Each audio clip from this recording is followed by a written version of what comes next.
They pitied the old veteran who cleaned a forgotten motel pool every morning.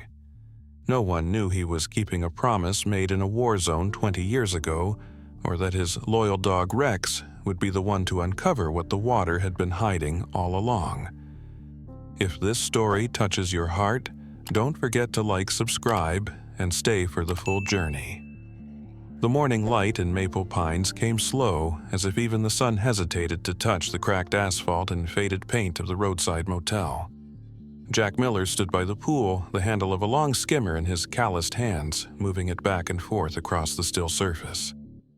The water was pale blue, too clean for the place it belonged to, the kind of blue that made the rest of the world look tired. He worked without sound. The only noise was the faint scrape of metal against concrete and the rhythmic slap of water against the pool's edge. Behind him, the door to the equipment shed hung slightly off its hinges. That was home. A cot, a hot plate, a coffee maker that hissed more steam than it brewed. He didn't complain. 52 and still carrying himself like the orders hadn't stopped. His back-straight movements measured. The kind of discipline that comes not from pride but from habit, like breathing. People in town pitied him in that quiet, patronizing way small towns do. That vet who cleans the pool. Poor guy. They nodded when they saw him at the gas station. Sometimes bought him coffee, always with that look in their eyes, the one that said, "You used to be someone." He'd nod back, polite, detached. He knew most people didn't want your story just to feel kind for asking. Rex sat in his usual spot by the shallow-end paws tucked under his chest, eyes following every motion Jack made. The German Shepherd's coat had gone silver around the muzzle and one ear drooped slightly from an old wound. He was 8 now, older in dog years, seasoned like his owner. He'd been trained for military service, a partner, a soldier, not a pet. But time and discharge papers had changed that. Now, he was just Jack's shadow, his last reliable witness. "Don't give me that look." Jack muttered, his voice gravelly low, carrying the fatigue of someone who had talked mostly to himself for years. Rex tilted his head, the same patient expression that always made Jack feel both seen and judged. "You think you're too good to get your paws wet, huh?" he added, half a smirk tugging at his lips. The dog huffed softly as if to answer. He never stepped into the water. Never.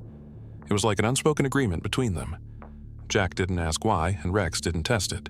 The pool for both of them was a line neither wanted to cross. The motel's owner, a widow named Marlene, came out with a cigarette and a cup of instant coffee. "Mornin', Jack," she said, exhaling smoke into the dry Utah air. "You got the water looking real good." Jack gave her a nod. "Just keeping it clear. You doing okay? Need anything?" she asked. He shook his head. "I got what I need." She didn't push it, nobody did. They'd learned he wasn't a man for long answers. She lingered another moment before heading back inside. Jack turned his gaze to the surface again. It always reminded him of something he couldn't quite hold. Sandstorm sunlight off a desert puddle. A noise, like water rushing into his ears, a voice yelling his name through the static of memory. He blinked it away, gripping the pole tighter. "You're fine," he told himself under his breath. "Just keep it clean." He worked methodically, sweeping the net through the corners, checking the pump, brushing debris toward the drain. The smell of chlorine bit faintly in the air. Rex rose and padded along the edge, never looking away. A couple of kids from a passing family peeked through the fence, watching. One of them whispered, "Mom, is he homeless?" Jack caught it, pretended not to. Their mother hushed them, offering a sympathetic smile before guiding them back to the parking lot. When the last leaf was gone and the water sat smooth again, Jack leaned on the pole, his reflection staring back up at him, lined, face-stubble eyes that had forgotten how to rest. He hated reflections. They never told the truth.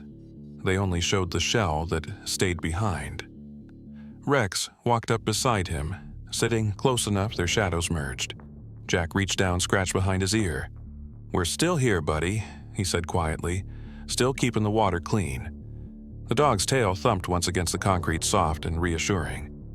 For a long time they just stood there, man and dog, both watching the stillness that mirrored them. The motel buzzed faintly with life. But at the pool, time seemed to stop. Jack lifted the pole again, his movements slow, deliberate, almost ritualistic. He'd been doing this every morning for 5 years, never missing a day, never asking why. He had taken the job after hearing the ward name whispered on an old deed list at the county office, a name he couldn't walk away from.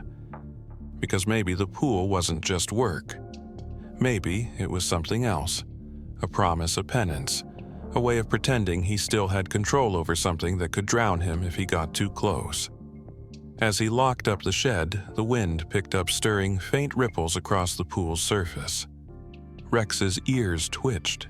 Jack glanced back once more before stepping inside. The water had stilled again, calm and quiet like a secret that hadn't yet decided to rise. It was late April when Marlene sold the place.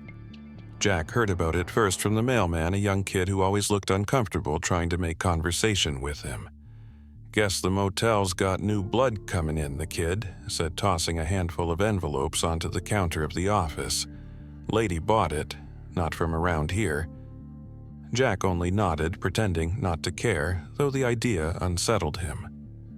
People who weren't from around here usually came looking for something, and Maple Pines wasn't the kind of place that gave you what you wanted. The new owner arrived 2 days later in a dusty white Subaru, dark glasses hiding her eyes. Emily Ward. That was the name on the contract taped to the office door. She looked too young to own a motel, too composed to belong to a place that smelled of stale coffee and old paint. Jack watched from the pool gate as she spoke briefly with Marlene, signed some papers, and shook her hand. When Marlene left, Emily stood alone for a moment, scanning the property as if memorizing every imperfection. Then she saw him. "You're the pool guy?" she asked, walking toward him. Her voice was calm, professional, not unkind. "Jack Miller," he said. "Been here a while." "Good," she replied. "I'd rather keep someone who knows the place. I like things that already work." There was a faint trace of weariness under her tone, something that made him study her closer. She looked capable, but her eyes had that distant focus he knew too well, the kind people got after seeing too much. She handed him a fresh set of keys. "Consider this your place for now. You're doing fine. No rent, as long as the water stays this clear." He nodded, unsure how to respond to kindness that sounded like an order. Over the next week, Emily moved quietly through the property, repairing locks, repainting the office, answering calls with a calm precision. She didn't make small talk, didn't ask questions, but she noticed things. Once, she left a new coffee maker by his door without a note. Another time, she dropped off dog treats beside Rex's bowl. It was practical compassion, the kind that didn't need to be named. She worked late most nights, lights from the office spilling out onto the lot. Jack sometimes heard her pacing her voice low when she spoke on the phone, words like contract, inspection, budget drifting through the open window. She was trying to keep the place afloat. One morning, he found her standing by the pool staring at the water. Her hair was loose, catching the wind. She didn't turn when he approached. "You really do keep it clean," she said softly. "It's the only part of this place that looks alive." "Water's easy," he answered. "You give it room to breathe, it clears itself." She smiled, faintly, eyes still on the surface.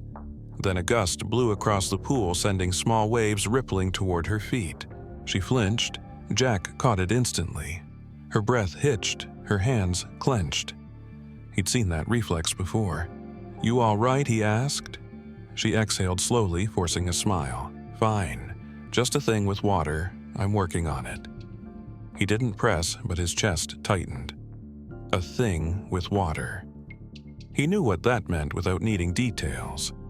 She glanced at him as if deciding whether to speak, then said quietly, "When I was a kid overseas with my father, there was a river.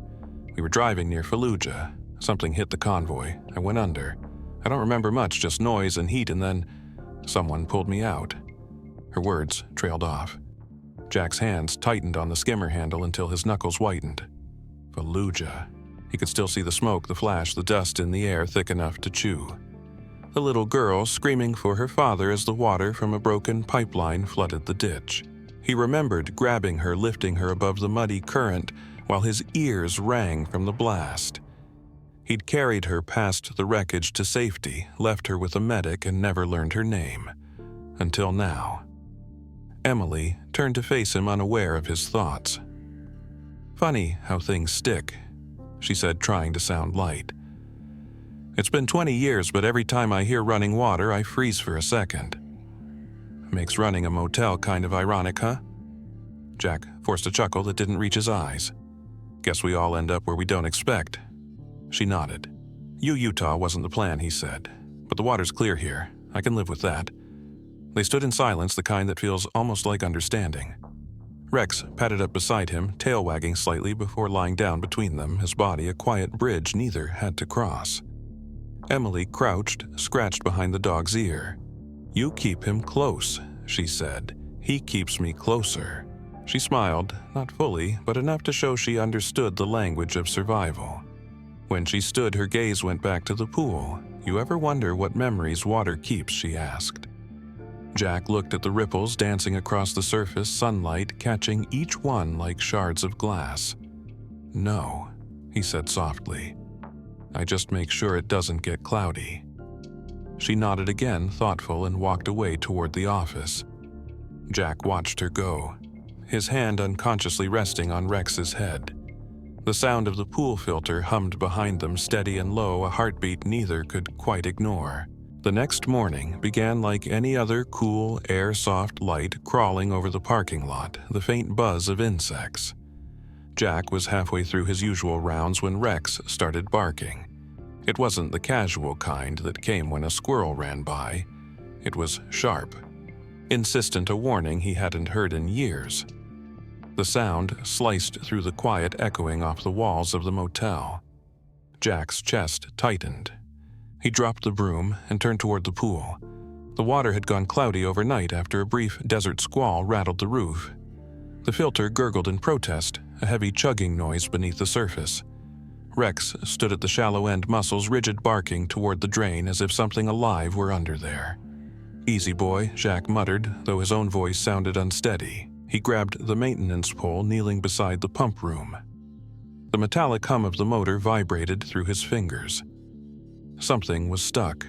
He shut the system off, unscrewed the panel, and crouched closer.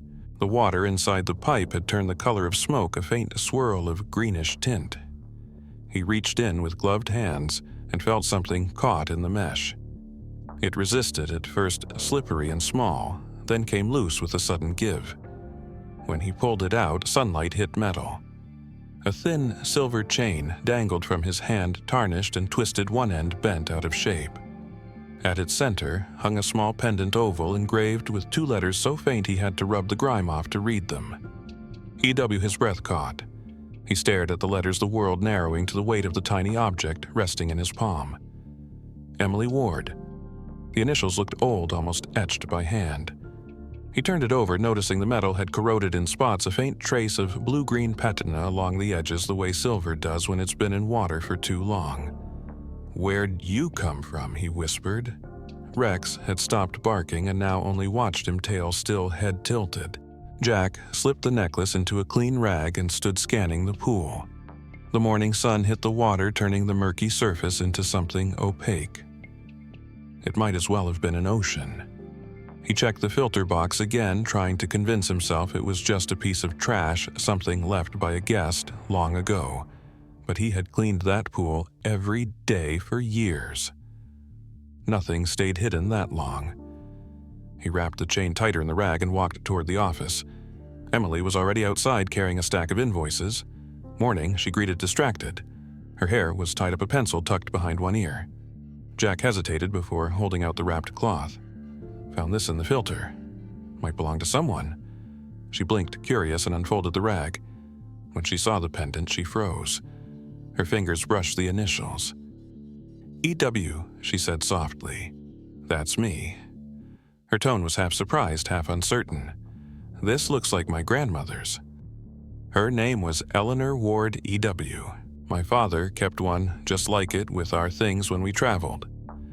We stopped at Maple Pines once when I was a kid, and my grandmother lost a pendant near a rusted pump hatch by the old service drain. If last night's backflush or the runoff nudged it loose, It could have ridden the line into the filter. She looked at him as if waiting for an explanation he didn't have. Could have been here from before, Jack said. Old system pulls up junk sometimes. Yeah, she murmured, still staring at it. Could be, but her brow furrowed. This engraving looks older. She rubbed the pendant against her thumb, a faint blue streak marking her skin. Weird, right could have come loose when they renovated, he offered. Maybe from a guest. She nodded, though the motion seemed more out of politeness than belief. I'll hang on to it. Guess the pool's full of surprises. Jack tried to smile, but his throat felt tight.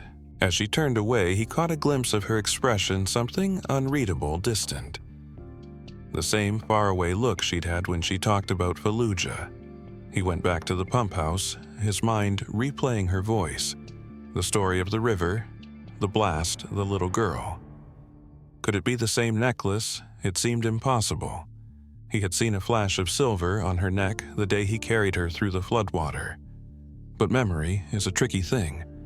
20 years, thousands of miles, and yet the image still burned clear. Rex brushed against his leg, breaking his thoughts. It's nothing, Jack said under his breath, though he didn't believe it. He dropped the rag into the trash and checked the pipes again, forcing himself into the rhythm of work. The filter sputtered as the motor restarted churning out clean water. A pressure burp from the backwash cycle could have unseated anything resting in the old junction and sent it riding into the basket. But when he looked into the pool again, he could swear the water didn't settle. It moved in slow, restless circles like it had something to say but couldn't find the words. That night, the motel was quiet except for the hum of the vending machine and the slow tick of the wall clock above the office door. Jack sat outside elbows, resting on his knees, a mug of coffee cooling between his palms. The sky had that heavy stillness before rain-low clouds hanging like unspoken words. Rex lay at his feet, tail-curled eyes half closed but alert. The pool lights glowed faintly across the courtyard, their reflection trembling in the breeze. Emily stepped out from the office, rubbing her arms against the chill. She carried a folder under one arm, her hair pulled loose from its usual knot. "Can't sleep?" she asked. Jack shook his head. Never been good at it. She gave a small smile. "Me neither." She sat across from him at the picnic table, setting the folder aside. For a long moment, neither spoke. The silence was heavy, with something shared but unnamed.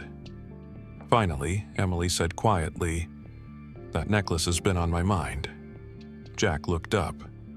"The one from the pool." "Yeah, I know it sounds strange, but when I held it, I felt like I'd seen it before. Or maybe heard it." She laughed softly at her own words. "That makes no sense, does it?" "Sometimes memory plays tricks," he said. "You remember a sound instead of a picture. Maybe." She hesitated, eyes drifting toward the pool where the water rippled under the faint light. "Lately, I've been dreaming again. Same one I used to have when I was a kid. A man's carrying me. There's smoke fire and this noise like metal tearing. Everything smells burnt and then there's a dog barking. Always barking. But it's not angry, it's warning. Then I wake up before I can see his face." Her voice trembled just slightly at the last word. Jack's grip tightened around the mug. He could almost hear it too, the chaos, the ringing, the barking that cut through the static of the battlefield. The sound that had once meant life or death. Rex lifted his head as if sensing the tension, his ears twitching. Jack forced his voice steady. "You said you were in Fallujah." "Yes," she said, nodding slowly. "My father worked for a relief agency. We were passing through when it happened. There was an explosion. He didn't make it." Her tone was calm, practiced, but the tremor beneath it betrayed her. "I don't remember much, just that someone pulled me out of the wreckage. All I saw was the flash of a uniform and a dog with eyes like amber." Jack swallowed hard, the air suddenly thin. Amber eyes. The same color staring at him now from the shadow beneath the table. He wanted to tell her to bridge the 20 years between them, but something held him back, the fear that naming it might break the fragile calm she'd built. "That must have been hard," he said instead, his voice low. "It was. Still is, sometimes." She looked at him, searching his face as if trying to place him in the blurred edges of her memory. "You ever been overseas a lifetime ago?" he said. "Iraq, mostly." Her eyes softened. "That figures. The way you move, it's like you still expect the world to explode." He smiled faintly, though it didn't reach his eyes. "Old habits." She leaned back, exhaling. "I found something else today in an old box my dad kept, a photograph. Its damaged edges burned. I almost threw it away, but something stopped me." She reached into the folder, pulling out a small photo encased in a plastic sleeve. The image was faint. Washed by time, a man in fatigues holding a little girl wrapped in a blanket, a helicopter blurred in the background. Half the picture was scorched black. "That's me," she said softly, pointing to the child. "And my father. The other man, I never knew his name." She slid the photo across the table. Jack's breath caught as his eyes met the younger version of himself, sand-caked, sweat-streaked, holding the child who would one day sit across from him under a motel awning in Utah. The details were faded, but the shape of his jaw, the patch on his uniform, even the faint scar on his temple were unmistakable. He didn't need proof. He could feel it. The past had just looked him in the eye. Emily watched him closely. "You look like you've seen a ghost," she said gently. Jack forced a breath. "Just memory," he said. "It's strange what survives." She nodded, studying the picture. "My dad used to say the camera caught things memory forgot. I guess he was right." The air between them thickened, full of the ghosts neither could name. A drop of rain hit the table, then another rippling across the photograph's plastic sleeve. Emily gathered it quickly, tucking it back into the folder. "Looks like we're getting a storm," she said, glancing toward the pool. The wind picked up scattering leaves across the courtyard. Rex barked once sharp alert. Jack looked up at the darkening sky, the smell of rain and chlorine mixing in the air. The sound brought him back to the same moment 20 years ago, the same smell, the same warning bark cutting through chaos. Only this time the danger wasn't outside. It was the past rising quietly to the surface. The storm passed overnight, leaving the air heavy with the smell of wet asphalt and pine. By morning, puddles shimmered across the parking lot, catching the weak sunlight. Jack stood by the pool, skimming away fallen leaves. His movement slow, deliberate, more to think than to clean. He hadn't slept. The image of that burned photograph had kept him awake the way Emily's eyes searched his face, as if she'd seen something she couldn't accept. He had spent years avoiding the past, but it had found him again in the most fragile way possible. He didn't plan to tell her not yet, but when she came out of the office, her folder in hand, he knew the silence couldn't last. "You knew my father," she said before he could speak. It wasn't a question. Jack straightened the skimmer dripping beside him. "Yes," he said quietly, "not well. But I was there." She walked closer, her expression tight. "You were the man in the photo. I was," he admitted. Her lips parted slightly, disbelief flickering into something sharper. "Why didn't you say anything before?" "Didn't think it mattered," he said. "You'd built a life. No point dragging old ghosts out of the sand." "You mean out of the water," she said bitterly. "You're telling me after all these years, the man from my nightmares just happens to be the one cleaning my pool." Her voice rose a crack in its composure. "That's not coincidence, Mr. Miller. That's convenient." Jack didn't flinch. He'd been called worse. "It's not convenience," he said. "It's just how life circles back sometimes." "No," she said sharply, stepping closer. "You're trying to make me remember things I buried for a reason. You think it's noble showing up like this, telling me you're my savior. You don't know what those memories cost." He looked at her, his eyes tired but steady. "You think I don't?" "Then why?" she demanded. "Why tell me now?" He hesitated, then said softly, "Because you deserve to know who pulled you out, and because I think you've been drowning ever since." She froze, her face hardening. "You don't get to say that." Her voice shook a tremor between anger and grief. "You don't know me." Jack nodded once, accepting the blow. "You're right," he said quietly. "I don't. I just clean the pool." He turned back to the water, lowering the net, his reflection bending and breaking with each ripple. Emily stood there, chest rising and falling fast, unsure whether to shout or leave. "You really expect me to believe all this?" she said finally. "I don't expect anything," he answered. "I'm not here for belief. I just need the water clear." She stared at him, the words catching her off guard. The silence that followed was fragile like the air before thunder. Then, before either could say more, Rex moved. Emily turned just in time to see him step to the edge of the pool. "Rex, no," Jack said, startled.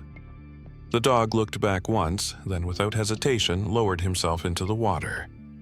It was slow, careful, his front paws cutting the surface, then the rest of his body sliding in until he was afloat.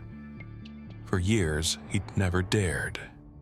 Now he swam one circle, then another, steady and strong, his reflection gliding beneath him like a shadow reborn. Emily's eyes widened. "He's never done that before?" she asked softly. Jack shook his head. Not once. The dog turned paddling toward the edge where Jack knelt and reached out. Rex stopped just short, letting the current carry him close enough for Jack to touch his collar. His fur glistened in the sunlight. "His father, also named Rex, was my partner," Jack said quietly. "He pulled me out of a river once after an IED went off near Fallujah. I was trapped under debris. He got me free but went under before I could grab him. I never saw him come back up." He paused, watching Rex rest his paws on the edge, breathing hard but calm. "I guess I made a promise to him that day to keep the water clean to make sure no one else went under on my watch." Emily stood still, her anger thinning into something fragile. "You've been doing this." "Because of him," he nodded. "We all keep something alive in our own ways. For me, it's this pool." She looked at Rex, then at Jack, her expression softening but uncertain. "Maybe he's trying to tell us something," she whispered. Jack gave a faint smile. "Maybe he's reminding us we're both still afloat." The wind moved gently across the surface, scattering light in trembling ripples. Emily crouched, reaching out as if to test the water, but stopped short, her fingers hovering just above it. Rex drifted closer, his amber eyes calm, his body steady. She exhaled a sound halfway between a sigh and a sob. For the first time in years, the water didn't look dangerous to her. It looked alive. Jack turned away, pretending not to notice her trembling hand. He went back to his work, quiet and deliberate, as if cleaning the pool was the only thing that kept the world from clouding over again. By early June, the Utah sky had turned restless. Mornings broke with gray clouds curling low over the hills, and by afternoon rain came in hard bursts that made the motel roof rattle. Jack had seen this kind of weather before. It was the season when the desert tried to remember how to drown. He kept an eye on the pool every morning, checking the filters, tightening bolts, keeping the drainage lines clear. But no matter how careful he was, the rain came faster than the pipes could swallow it. By the third storm, the water reached the edge. Mud streaked down from the flower beds, swirling into the pool, turning the blue into a dull brown. Emily stood under the awning, her arms wrapped around herself. "It looks like the desert's bleeding," she murmured. Jack was already pulling the maintenance gear from the shed, the runoffs clogging the drains. The overflow system should handle it, but the pump's choking somewhere. He knelt beside the control box, flipped the switch, and heard the motor strain before cutting off completely. The silence that followed was heavy, like the pause before bad news. "That's not good," he muttered. "How bad?" she asked. "If we don't clear it soon, it'll flood the yard. Or worse, backflow into the rooms." Emily took a step closer to the edge. The water was swirling now, thick with dirt and leaves. A current had formed near the drain, pulling small debris towards the center. She backed away instinctively, her face pale. "It looks like it's breathing," she said softly. "That's just pressure equalizing and the old outflow feels alive, but it's plumbing, not lungs." The way her voice shook made Jack's chest tighten. "It's just pressure," he said gently. "Nothing alive down there." But even he could feel the unease building inside him. The faint vibration underfoot, the echo of a memory he'd tried to bury. The smell of wet earth, the murky color of the water, the muffled gurgle of the drain, it was too close to the sound of mudslides after explosions, the smell of flooded trenches. "I'll handle it," he said, rolling up his sleeves. "No," Emily said quickly. "Call someone. It's not safe. They'll take hours to get here." "The system's simple enough. You haven't gone in that water in years," she reminded him. "You don't have to start now." Jack looked at her, rain dripping from the brim of his cap. "I said I'd keep it clean," he said quietly. He stripped off his jacket and boots, testing the temperature with his foot. Cold. The kind of cold that numbed more than skin. Rex stood near the gate, whining low, his eyes tracking every movement. "Stay," Jack said, though the word sounded uncertain. He climbed down the ladder, the water rising to his knees, then his chest. The mud clouded around him, thick and heavy, dragging at his legs. He reached the drain, groping blindly for the blockage. His fingers brushed something solid, roots tangled around the grate. "It's just debris," he called out. "Tree roots from the runoff." But when he tugged, the metal gave more than it should have. The drain cover shifted, releasing a rush of bubbles. Jack frowned, pulling harder until the cover came loose in his hand. Beneath it, a dark hole yawned wider than any standard line should be. He ducked under, snapping on the weatherproof dive light from the maintenance kit. The beam cut through the murk, revealing an old metal pipe that ran far deeper than the current system. Its surface was stamped with faded markings, military by the look of it. A Y-shaped junction had been grafted decades ago, tying the old outflow trunk into the pool's suction line, so the contractors could reuse the grade and avoid tearing up the courtyard. "This isn't right," he muttered. "What do you mean?" Emily called out, her voice tight with worry. Jack surfaced, wiping water from his face. "The plumbing's not motel work. It's old Army engineering. The motel must have been built over something." Over what, she asked. He looked back at the hole, the faint pull of suction swirling near the bottom. Drains connecting to another structure. Maybe an old runoff system, maybe a storage bunker. He hesitated, memory sparking. He'd heard stories the land once held a wartime logistics station buried before the motel was built. Nobody had cared enough to check the blueprints. "Emily," he said slowly, "did you ever see the original property files?" She shook her head. "Why?" "Because this pool isn't just a pool," he said. "It's sitting on something older. Something they tried to seal off." The rain started again, harder this time, pounding against the water's surface. The pool sloshed, waves lapping at the concrete edge. Jack grabbed the side, steadying himself as another surge of runoff poured from the gutters. Rex barked, pacing near the ladder. Emily moved closer, gripping the railing. "Come up," she said. "You can look later. It's not worth it." "I just need to make sure it's draining," he said, lowering himself again toward the opening. The current tugged stronger now, the suction pulling at his sleeve. He reached down, tracing the rim of the pipe, and felt cool air moving through from below. It wasn't blocked. It was breathing. He looked up at Emily, rain streaking her face, fear in her eyes, and felt something deeper shift beneath the surface, an unseen connection, something buried long before either of them came here. "Jack, get out," she said, her voice breaking through the rain. But he stayed there, water rising against his chest, staring into the darkness below where the drain led not to pipes, but to the forgotten bones of the past.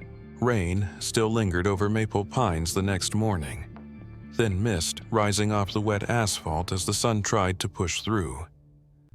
The storm had receded, but Jack couldn't shake what he'd seen in the drain. That old military pipe wasn't a coincidence. It meant something had been here long before the motel, something people had chosen to forget. He spent the morning in the maintenance shed, sorting through old manuals, hoping to find a blueprint, but the binders only went back 20 years. When Emily came by to check on the cleanup, she noticed the scattered papers. "You're digging for treasure now?" she asked lightly, though her voice carried an edge of curiosity. "Just trying to make sense of the plumbing," he said. "It's older than the motel, military specs by the look of it." She frowned. "That explains the drain. The realtor told me this place used to be part of a storage yard during the war. They said everything was demolished." Jack nodded. "Demolished doesn't always mean gone." He hesitated, then added, "You wouldn't happen to have the original purchase files, would you?" She thought for a moment. "There's a locked cabinet in the back office. Came with the place. I never bothered opening it, figured it was just old invoices." A brittle paper seal stamped 1973 tore. As she turned the key, the strip had been tucked across the inside lip of the door. Her tone shifted when she saw the look on his face. "You think it's important, I think it's history," he said quietly. They went inside, the smell of damp carpet and coffee thick in the air. The back office was small, lined with file boxes stacked like forgotten tombstones. Emily unlocked the metal cabinet with a key from her drawer. The hinges groaned as the door swung open. Marlene had told her the cabinet was original and had never been serviced beyond a locksmith's check in 1996. Inside were folders yellowed with time. Maple Pines Property Transfer 1972, she read aloud, pulling one free. That's when it became a motel. The next sheet listed a title history. Ward Family Trust conveyed the property to Howard and Marlene Carter in 1989. Jack leaned closer, scanning the paperwork. The name, typed on the first line, made his heart stop. Miles Ward. "That's my father," Emily whispered. "He bought this place." She flipped through the documents, confusion deepening. "He never told me. He died before we came back to the States." Jack's eyes moved over the signature at the bottom of the page, his pulse quickening. The handwriting was unmistakable. "Miles Ward," he repeated softly. "Captain Ward, I knew him." Emily looked up sharply. "You knew my father?" Jack nodded, his voice low. "He was my commanding officer, field medic stationed out of Fallujah. He was the one who pulled my unit out of an ambush. Saved more men than anyone gave him credit for." Her face changed surprise, giving way to something like awe, then confusion. "He never mentioned any of that. I thought he was just working with aid groups." Jack's expression softened. That's how he covered it. "Most of the medics worked both sides, civilian aid and field ops. Your father didn't just patch wounds. He built outposts, organized relief centers, and when the fighting got bad, he turned them into safe zones." He paused, staring at the papers again. "This motel sits right where one of those outposts used to be." Emily's hand trembled slightly as she lifted another folder. "Why would he buy the land?" "Maybe to keep it safe," Jack said quietly, "to make sure whatever was left under here stayed sealed." She unfolded an old letter tucked behind the deed. The ink had bled in places, but the words were clear enough. "Property secured. Transition to civilian ownership approved. Recommend preservation of substructure medical storage. Classified equipment removed, structural integrity stable." She looked up. "Medical storage? You mean the bunker?" Jack nodded slowly. "That explains the drain. It's not a sewer. It's an outflow trunk for the substructure's drainage reused when they plumbed the pool. The pool was set right over the old access." The pieces were fitting together in ways that made his stomach twist. Your father must have arranged it. After the war, he probably didn't want anyone using it for the wrong reasons. "Then why didn't he move us here?" she asked, her voice soft. "Why keep it locked away?" Jack hesitated. Maybe he planned to. Maybe he wanted to rebuild something here, start over. But the blast... His words trailed off. Emily's eyes filled with realization. "The day he died," she said quietly, "you were there." He nodded once, the weight of it pressing on him like a tide. "He was leading the convoy when it hit. He pulled me out first. Then he went back for you." The silence that followed was heavy. Emily sank into the chair behind the desk, her fingers gripping the edge as if the room itself might tilt. "All this time," she murmured, "he bought this place. He left it for us. And we never came." Jack looked at the old papers spread before them, the faint watermark of military seals, the signature of a man he had once saluted. "You're standing in his legacy," he said softly, "and I've been guarding it without even knowing." Emily looked up, her eyes glistening. "You've been keeping his promise," she whispered. Jack didn't answer. Outside, the rain had stopped, but the sound of dripping water from the roof echoed through the room, steady and slow, like the heartbeat of something long buried that had just begun to stir again. The storm clouds had cleared, leaving behind a stillness that felt earned. Emily sat at the desk, papers spread around her like pieces of a puzzle she wasn't sure she wanted to solve. Jack stood by the doorway, arms crossed loosely, saying nothing. He'd learned long ago that silence was sometimes the only way to let truth breathe.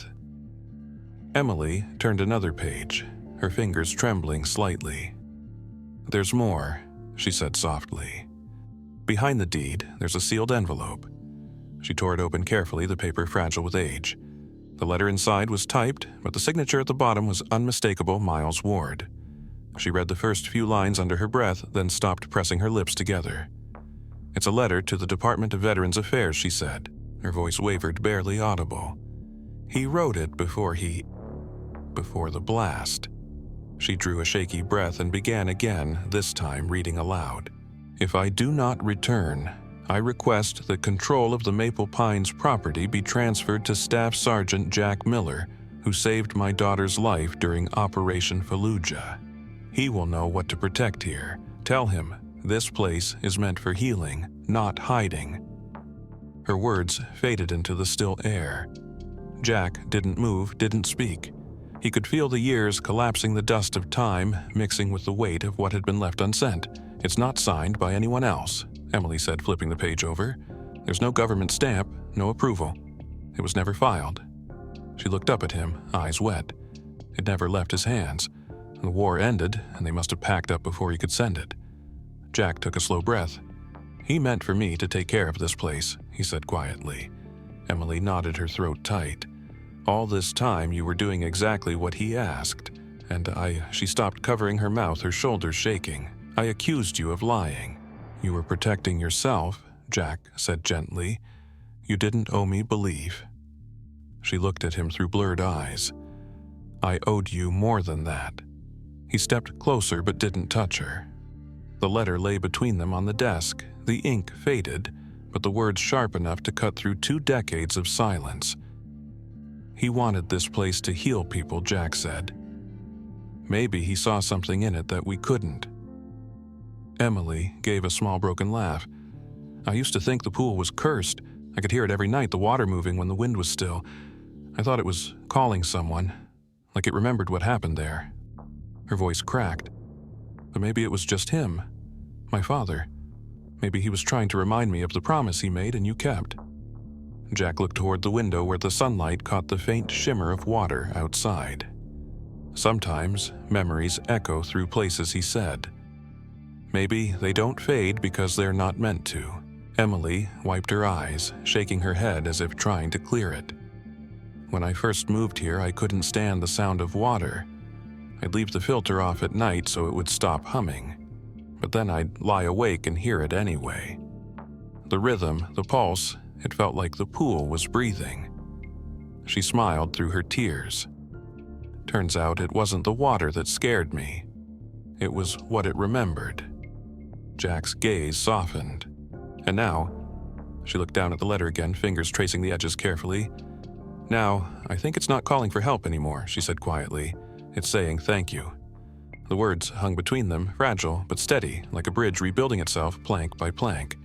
Jack nodded slowly, the weight of years easing from his shoulders. "Your father was a good man," he said. "He believed in building sanctuaries out of ruins. I didn't understand it then." Emily met his eyes, her voice steady now. "And yet, you built one anyway." Outside, the wind stirred, carrying the faint sound of the pool filter clicking back to life. The water's surface rippled, sunlight breaking across it in shards of gold. Emily folded the letter carefully and slid it back into its envelope, her movements reverent, almost ceremonial. "I'm sorry," she whispered, "for doubting you, for not seeing sooner." Jack shook his head. "You saw what you needed to. The rest took time." "Do you think he knew?" she asked softly. "That I'd come back here one day?" Jack's eyes drifted toward the window again, the reflection of the pool shimmering across the glass. "I think he hoped," he said. "And maybe that was enough." Emily sat quietly, the letter in her hands, tears drying on her cheeks. The air smelled faintly of rain and chlorine, and something older, something like peace finally learning how to breathe again. Morning came clean and quiet, the kind of morning that seemed to belong to another world entirely. The storm was gone, the air sharp with the scent of pine and wet concrete. Jack stood by the pool again, the water finally still after days of turmoil. Its surface gleamed under the first light of dawn, catching the colors of the sky like a polished mirror. Emily joined him, a folder tucked under her arm, her expression thoughtful. "The contractor says the drainage can be rebuilt," she said softly. "We could fill it, cover it over, turn this into a courtyard. Maybe that's better for everyone." Jack didn't answer right away. He was watching the reflection of the trees ripple across the surface the way light and shadow wove together like breath. "You want to bury it?" he asked finally. "After everything we found?" She hesitated. "It's not that I want to forget," she said. "I just don't know if keeping it helps. Sometimes places hold on too tight. Maybe letting go means starting fresh." Jack leaned on the railing, his reflection bending beneath him. "The pool didn't hurt anyone," he said quietly. "It just remembers what we bring to it. Covering it won't erase that." Emily looked at him, her brow furrowed. "So what do we do with it?" "We use it," he said simply. "The right way this time." "Use it how therapy pool," Jack replied. "For veterans, for people like us. Water's not the enemy, it's the reflection that scares us. Maybe it's time we faced it." She studied him, and for the first time in weeks there was something like light in her eyes. "A place for healing," she murmured almost to herself. "Like my father wanted."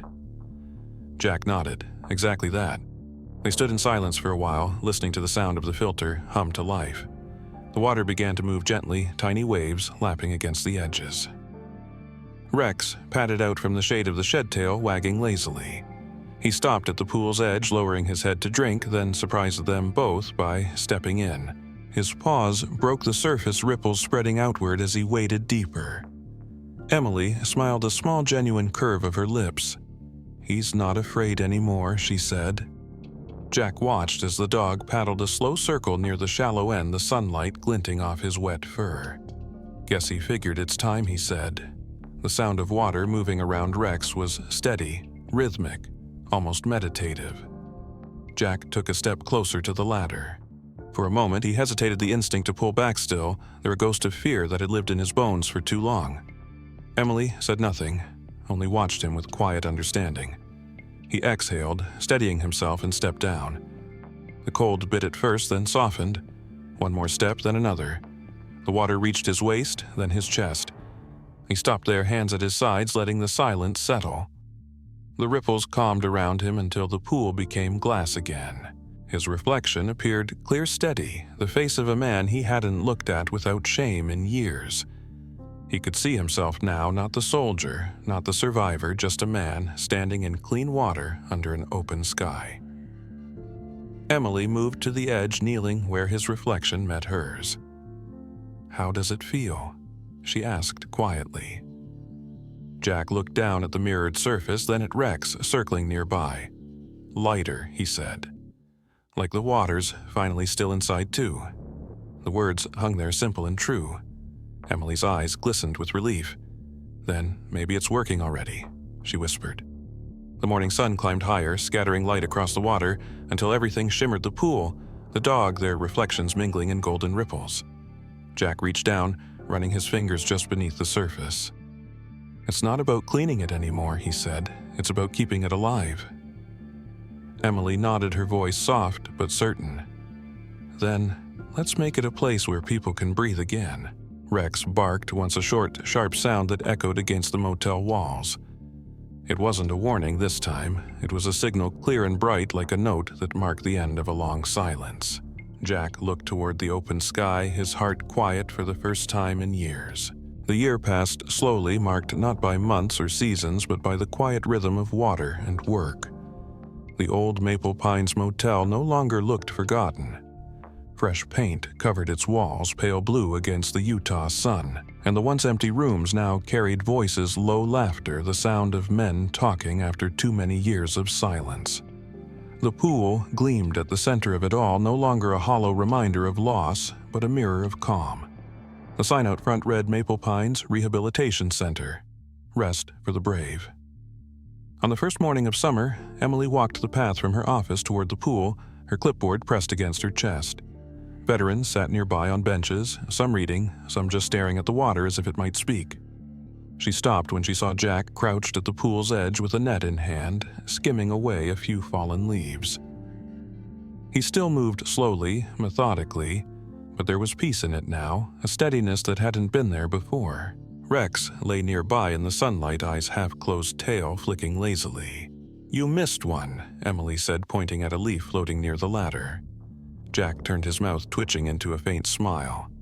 "I was saving it for Rex," he said. "He likes to think he helps." As if on cue, Rex lifted his head, gave a small bark, and paddled toward the leaf, his paws sending tiny ripples across the surface. The veterans nearby chuckled softly, one of them murmuring, "Therapy dog? Huh? Works better than the pills." Emily smiled. "He does," she said. "So does the man who trained him." Jack shook his head. "I didn't train him," he said. "He just learned to listen better than I ever did." The morning unfolded easily, the air filled with the smell of grass and sunscreen and something new hope. By noon, chairs and a small podium had been set up by the deep end for the opening ceremony. The local paper had sent a reporter, and a handful of townspeople had come curious to see what had become of the old motel everyone once pitied. Emily stood at the podium, papers in hand, her voice steady as she spoke. A year ago, she began, this place was empty. A pool no one swam in, rooms no one stayed in, and one man everyone thought was just the caretaker. Her eyes found Jack, who stood off to the side with Rex at his feet. They pitied him, she continued softly, because he spent every day cleaning a pool that never saw sunlight. But what they didn't know was that he was keeping it clean for a reason. Because once long ago, that water almost took a life. Mine. A quiet murmur rippled through the crowd. Emily took a breath. And because of that, he made a promise to never let the water take another. Now, that same pool helps people heal. Not just me, but others who've seen what war does to the soul. He didn't just clean it. He kept it sacred. Her voice caught, but she smiled through it. This center exists because of him. Because he believed the things that broke us can also make us whole. Applause rose softly, then built. Jack dipped his head, slightly uncomfortable under the attention, but the corners of his mouth lifted. When the noise died down, Emily gestured toward him. "Would you like to say something?" Jack hesitated, scratching the back of his neck. "I'm not much for speeches," he said, his voice low but sure. "The truth is, water doesn't hide anything. It just waits for you to look long enough to see yourself in it." He glanced down at Rex, who wagged his tail once.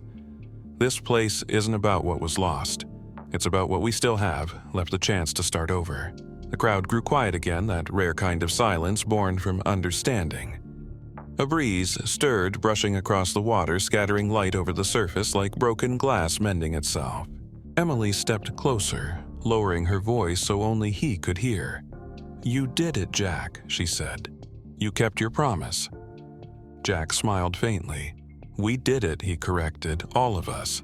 Later that afternoon, when the ceremony ended and people began to leave, Jack stayed behind. The sun had turned warm and golden, hanging low over the motel roofs. The veterans drifted inside for lunch, their laughter trailing off like a song. Emily stood at the office door watching as Jack knelt beside Rex, patting the dog's head. The shepherd's fur shimmered in the light. His eyes calm proud. "You've earned your rest too," Jack murmured. "Guess we both have." Rex barked softly, stretching out on the concrete, and Jack sat beside him, feet just touching the water. The pool reflected the sky, perfectly blue, unbroken, endless.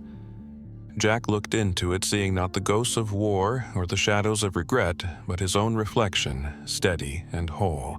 He let the stillness wash through him, the kind of peace that doesn't arrive all at once, but seeps in patient as the tide. Behind him, Emily's voice carried gently across the courtyard, calling to the veterans inside. The sound was warm, alive, ordinary, and it filled the space like a benediction. Jack leaned back on his hands, Rex's head resting against his knee, and for the first time in his life, he didn't flinch from what the water showed him.